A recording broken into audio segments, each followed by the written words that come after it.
মাসুমের মাধ্যমে আসিফ নজরুল তার নিয়োগ বদলি বাণিজ্য চালিয়ে যাচ্ছেন।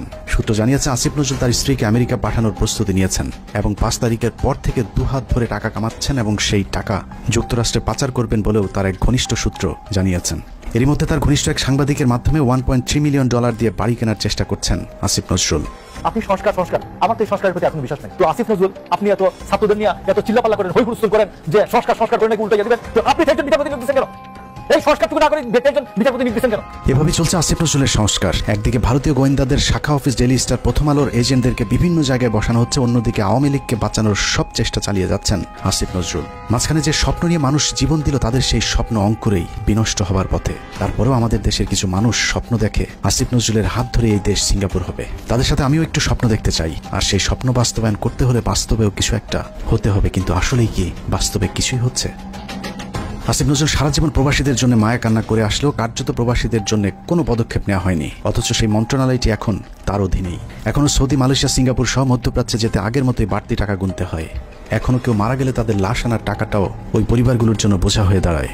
সারা বছর ভারতের বিরুদ্ধে কথা বলে বিডিআর হত্যাকাণ্ড ধামাচাপা দেওয়ার চেষ্টা করছে আসিফ নজরুল। বিডিআর জওয়ানদের ছাড়ার কোনো ব্যবস্থা নেই। আওয়ামী বিচারকেরা এখনও পর্যন্ত তাদের বিচার কার্য চালিয়ে যাচ্ছেন। আওয়ামী লীগ আমলে জেলে যাওয়া রাজনৈতিক বন্দীরা এখনও জেলে পচে মরছেন, অথচ আসিফ নজরুলের কোনো ভ্রুক্ষেপ নেই। তারেক রহমানের বিরুদ্ধে মামলাগুলোর ক্ষেত্রে আইনের দোহাই দিয়ে আটকে রাখা হয়েছে।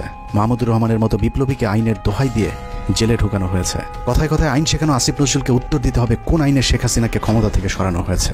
আসিফ নজরুল উপদেষ্টাই বা হয়েছেন সংবিধানের কোন ধারায়? পুলিশ ধরার পর 3 হত্যা মামলার আসামি মুন্নি শাহ কোন আইনে ছাড়া পেলেন? রাতের আধারে আনোয়ার হোসেন মঞ্জুর কাছ থেকে 5 কোটি টাকা নিয়ে তারপর তাকে ছাড়তে বাধ্য করা সংবিধানের কত নম্বর অনুচ্ছেদে বর্ণিত আছে? আইন উপদেষ্টার চাচা শ্বশুর হলেই কি হত্যা মামলার ওয়ারেন্টের আসামিকে বিদেশে পাঠিয়ে দেওয়া যায়? তাহলে জাফর ইকবালকে আসিফ নজরুল কোন আইনে পালিয়ে যেতে সাহায্য করেছেন?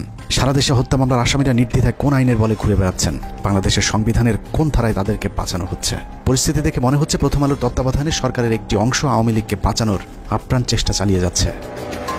এত কিছুর পরও বিএনপি জামায়াতের এক শ্রেণীর নেতারা প্রথম আলো ডেইলি স্টারকে বাঁচাতে তাদের পাশে গিয়ে দাঁড়িয়েছে, অথচ 15 বছরে বাংলাদেশকে জঙ্গি রাষ্ট্র বানানোর কারিগর এই প্রথম আলো। শুধু বাংলাদেশ নয়, খালেদা জিয়া এবং তারেক রহমানকে জঙ্গিদের নেতা হিসেবে সারা পৃথিবীর কাছে তুলে ধরেছে এই প্রথম আলো ডেইলি স্টার।